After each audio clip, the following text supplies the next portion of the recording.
ఎడారిలో సెలయేర్లు జూన్ 8. దేవుని మూలముగా పుట్టిన వారందరూ లోకమును జయించుదురు. లోకమును జయించిన విజయము మన విశ్వాసమే. యోహాను రాసిన మొదటి పత్రిక 5వ అధ్యాయం 4వ వచనం.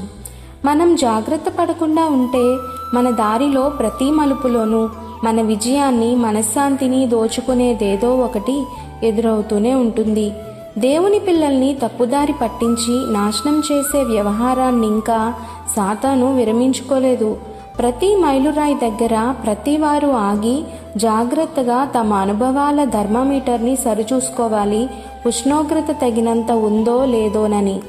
కొన్నిసార్లు అపజయపు కోరల్లో నుండి కూడా విజయాన్ని చేజిక్కించుకోవడం సాధ్యమే.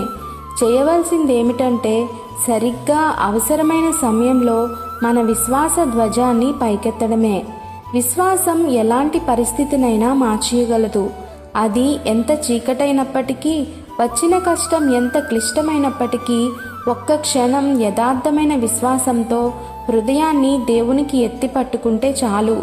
కనురెప్ప పాటులో ఆ విశ్వాసం ఆ పరిస్థితుల్ని మార్చేస్తుంది. విడిపించే శక్తిమంతుడు మన దేవుడు.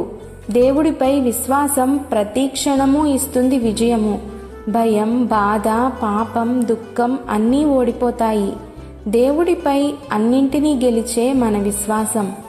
నేడు నల్లమబ్బులు కమ్మినా విశ్వాసం ప్రదర్శిస్తే సూర్యుడు వెలుగుతాడు. నా బాటల్ని సిద్ధం చేశాడు దేవుడే. ఇప్పుడు ఎప్పుడూ ఉంచండి విశ్వాసం. విశ్వాసం ఉన్నవాళ్ళు విశ్రమించరు. శత్రువు తమకి కనిపించిన స్థలంలోనే ఆ శత్రువుని నిరోధిస్తారు. ఆమేన్.